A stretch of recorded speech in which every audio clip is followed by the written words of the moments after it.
I would like to inform the Honorable House that our cities will become ungovernable and perhaps unlivable if we do not address the decay in our cities.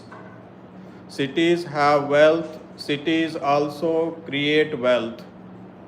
That wealth should be tapped for resources to rebuild the cities with a new model of governance. Skill development must rank alongside secondary education, university education, total sanitation, and universal health care in the priorities of the government.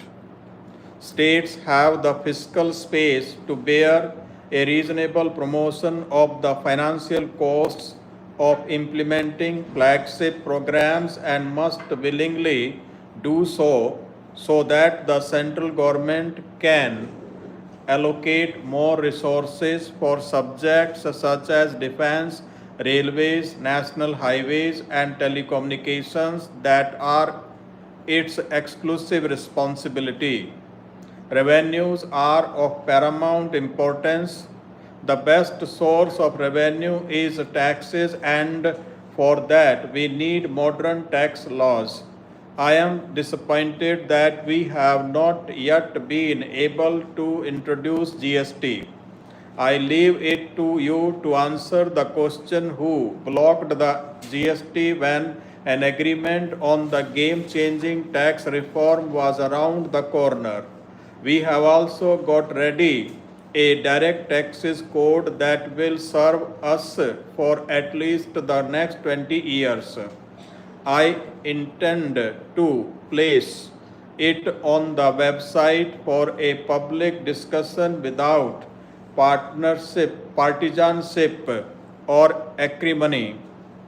I appeal to all political parties to resolve to pass the GST laws and the DTC in 2014-15.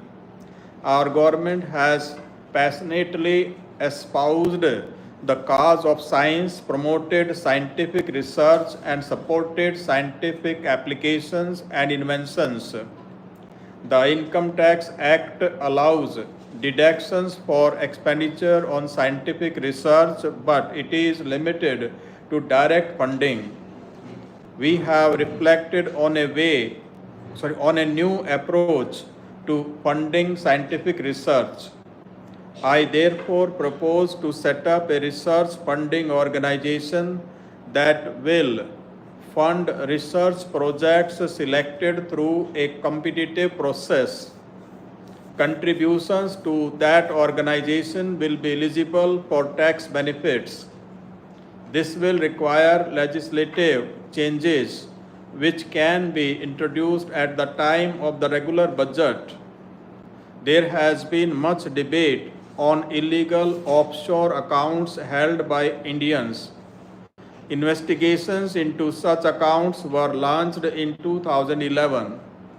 Despite several hurdles in obtaining evidence from the countries concerned, the government has succeeded through alternative methods and special efforts in obtaining information in 67 cases, and action is underway to determine the tax liability as well as impose penalty. Prosecutions for willful tax evasion have been launched in 17 other cities.